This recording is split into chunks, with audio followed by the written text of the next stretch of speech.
नमस्कार मंडळी, मी रुपाली कोचे. आज तुम्हाला दाखवत आहे भेंडीची भाजी झटपट होणारी.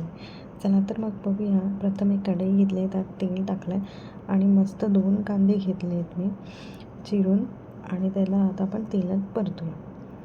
ही भेंडीची भाजी तुम्ही नक्की करून बघा. मसाले भेंडी आहे जी नॉर्मल आपण करतो त्यापेक्षा वेगळी आहे. लाल तिखटमध्ये झटपट होणारी. मीठ टाकलं आहे. आता मिठाने लवकर कांदा परतेल यासाठी.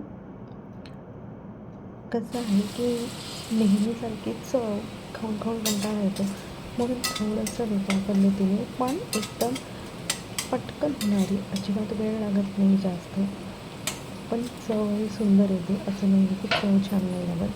मी करून पाहिली आहे, माझ्या मनाला खूप आवडली आहे, म्हणून मी तुमच्यासमोर हा व्हिडिओ घेऊन आले. आता एक टमाटर आहे ते कापून टाकले. खूप जास्त बारीक नाही केलेली, मीडियम आकारात ठेवलेलं आहे. त्यालाही छान परतवून घ्यायचं आहे.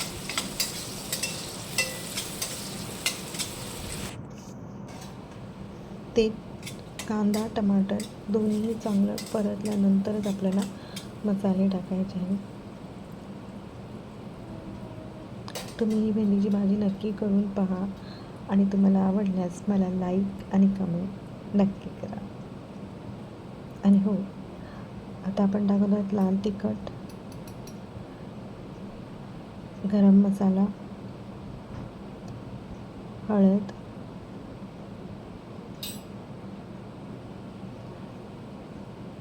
लाल तिखट आपल्या चवीनुसार घ्या. आता टाकत आहे धने पावडर, साधारण 1 चमच. ठीक आहे, मी कमी प्रमाणात बनवते आहे म्हणून त्यानुसार मी घेतलेलं आहे. लाल तिखट तुम्ही तिखट खायचं असेल तर वाढवू शकता. हे लाल तिखट जे मी आत्ता वापरलं आहे त्याने साधारण जास्त तिखट होत नाही, मीडियम होते. मी आधीच सांगते, म्हणजे जर तुम्हाला बनवायची असेल तर तुम्ही लाल तिखट वाढवू शकता जर तिखट आवडत असेल तर.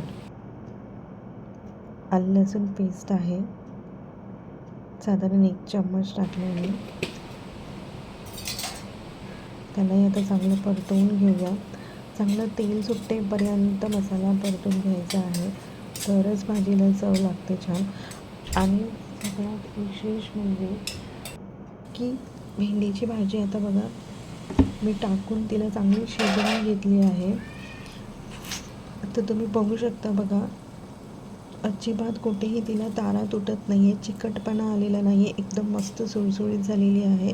म्हणजे खायला ती तारा तुटलेली भेंडीची भाजी खाऊन किळस येते. ही भाजी एकदम मस्त झालेली आहे, नक्की करून पहा. मी त्याच्यासमोर एक मस्त भाकर केली आहे गरम गरम.